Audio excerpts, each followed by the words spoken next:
आज की न्यूज़ हम स्टार्ट करते हैं। आज की तारीख है 5 जनवरी 2024। ठीक। आज की पहली न्यूज़ है, केंद्रीय मंत्रिमंडल ने अयोध्या हवाई अड्डे को अंतर्राष्ट्रीय हवाई अड्डा घोषित करने और इसका नाम महर्षि वाल्मीकि अंतर्राष्ट्रीय हवाई अड्डा अयोध्या धाम रखने के प्रस्ताव को मंजूरी दे दी है। इस हवाई अड्डे का यह नाम महर्षि वाल्मीकि को श्रद्धांजलि देता है, जिन्होंने रामायण महाकाव्य की रचना की है। इस नाम से हवाई अड्डे की पहचान में एक सांस्कृतिक भाव भी जुड़ गया है। अपनी गहरी सांस्कृतिक जड़ों के साथ अयोध्या रणनीतिक रूप से एक प्रमुख आर्थिक केंद्र और तीर्थ स्थल बनने की स्थिति में है। अंतर्राष्ट्रीय तीर्थयात्रियों और व्यवसायों को आकर्षित करने की इस हवाई अड्डे की क्षमता शहर की ऐतिहासिक ख्याति के अनुरूप है। अब आपकी अगली न्यूज हम करते हैं।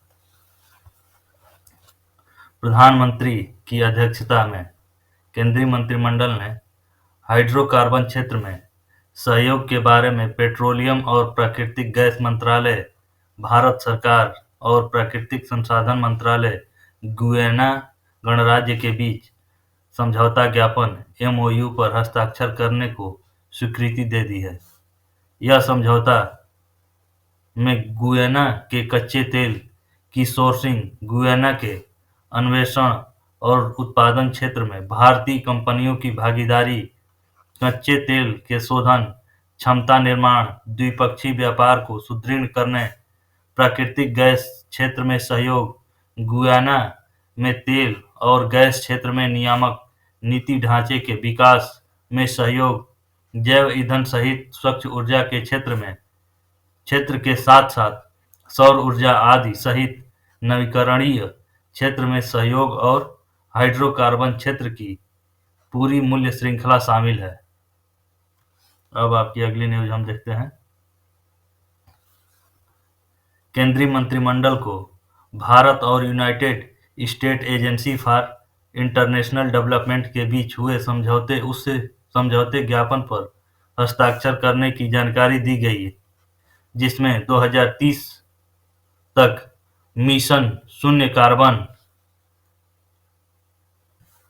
उत्सर्जन प्राप्त करने के लिए भारतीय रेलवे की सहायता करने की बात कही गई है। यह समझौता ज्ञापन एमओयू जनोपयोगी सेवा के आधुनिकीकरण, उन्नत ऊर्जा समाधान और प्रणालियों, क्षेत्रीय ऊर्जा और बाजार एकीकरण और निजी क्षेत्र की भागीदारी और जुड़ाव, प्रशिक्षण और सेमिनार या कार्यशालाओं जैसे नवीकरणीय ऊर्जा, ऊर्जा दक्षता और ज्ञान साझा करने के लिए परस्पर प्रभाव डालने वाले अन्य कार्यों जैसे विशिष्ट प्रौद्योगिकी क्षेत्र पर ध्यान केंद्रित करने की सुविधा प्रदान करता है। अब आपकी अगली न्यूज हम देखते हैं। भारतीय अंतरिक्ष अनुसंधान संगठन (इसरो) और मॉरिशस गणराज्य के सूचना प्रौद्योगिकी, संचार और नवाचार मंत्रालय के तत्वावधान में Mauritius research and innovation council (एमआरआईसी) के बीच 1 नवंबर 2023 को मॉरिशस के पोर्ट लुई में हस्ताक्षरित एक समझौता ज्ञापन से अवगत कराया गया। यह समझौता ज्ञापन एक संयुक्त लघु उपग्रह के विकास में सहयोग से संबंधित है।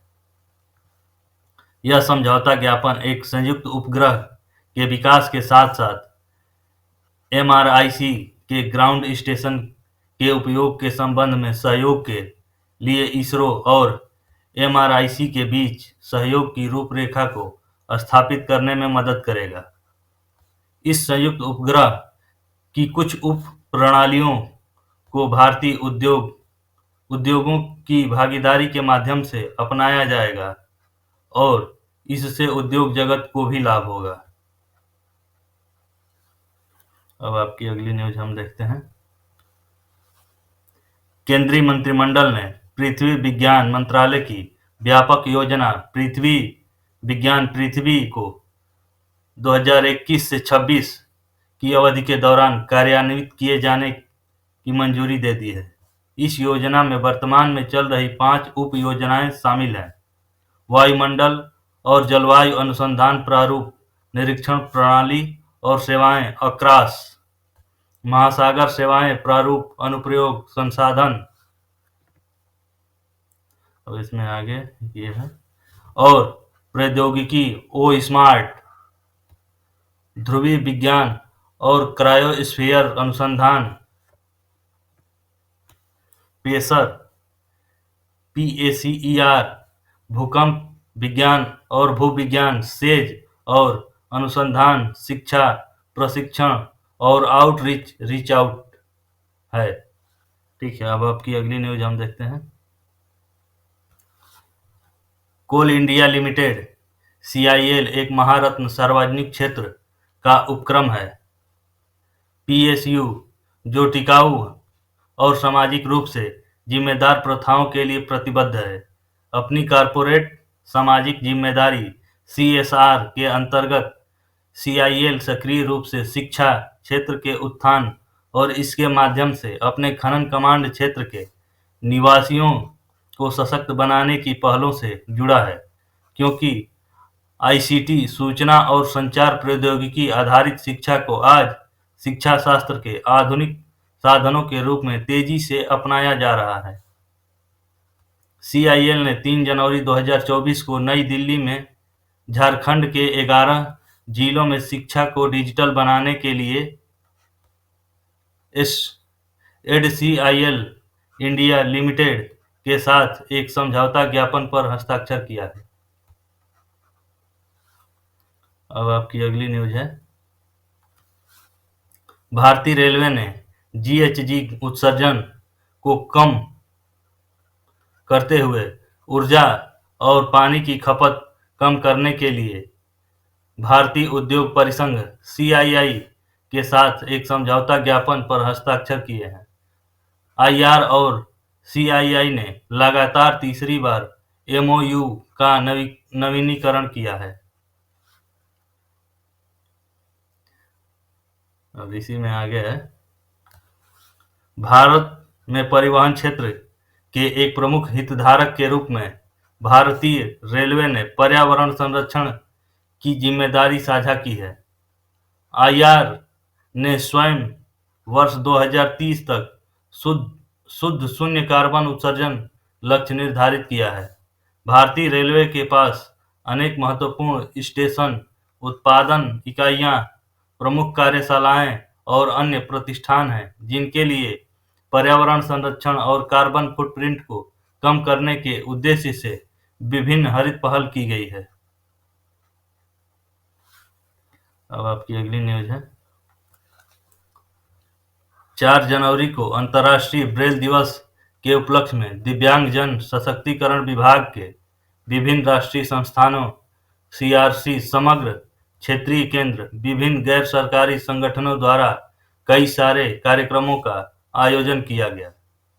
यह कार्यक्रम दृष्टिबाधित दिव्यांगजनों के समर्थता को बढ़ावा देने और उसमें आत्मनिर्भरता लाने की दृष्टि से आयोजित किए गए हैं। अब आपकी अगली न्यूज है। युवा अचीवर्स योजना श्रेयस के अंतर्गत उच्च शिक्षा के लिए छात्रवृत्ति योजना को 2021-22 से 25-26 के दौरान अन्य पिछड़ा वर्ग OBC और अन्य के लिए चल रही 2 केंद्रीय क्षेत्र की योजनाओं को लागू करके उसे कार्यान्वित करने का प्रस्ताव दिया गया है। इसमें आगे है, पहला है OBC के लिए राष्ट्रीय फेलोशिप, दूसरा है अन्य पिछड़े वर्गों OBC और आर्थिक रूप से पिछड़े वर्गों EBC के लिए विदेशी अध्ययन के लिए शैक्षिक ऋण पर ब्याज सब्सिडी की डॉक्टर अंबेडकर केंद्रीय योजना का मुख्य उद्देश्य गुणवत्तापूर्ण उच्च शिक्षा प्राप्त करने के लिए फेलोशिप, वित्तीय सहायता और विदेशी अध्ययन के लिए शैक्षिक ऋण पर ब्याज सब्सिडी प्रदान करके अन्य पिछड़ा वर्ग और आर्थिक रूप से पिछड़े वर्ग के छात्रों को शैक्षिक सशक्तिकरण है। छात्रों का शैक्षिककरण है। अब आपकी अगली न्यूज है। राष्ट्रीय डोपिंग रोधी एजेंसी नाडा भारत के खेल और युवा कल्याण विभाग लखनऊ के लिए डोपिंग रोधी जागरूकता सत्र आयोजित किया। यह सत्र 4 जनवरी 2024 को गुरु गोविंद सिंह स्पोर्ट कॉलेज लखनऊ में आयोजित किया गया। इसका उद्देश्य स्वच्छ खेल भावना की संस्कृति को बढ़ावा देना था और इसमें 30 एथलीट सपोर्ट पर्सनेल एएसपी सहित 200 से अधिक लोगों की उत्साहवर्धक भागीदारी देखी गई। डोपिंग रोधी जागरूकता सत्र खेलों में ईमानदारी बनाए रखने के महत्व पर एथलीटों, कोचों, खेल कर्मियों को शिक्षित और सशक्त बनाने के नाडा इंडिया के मिशन का हिस्सा है।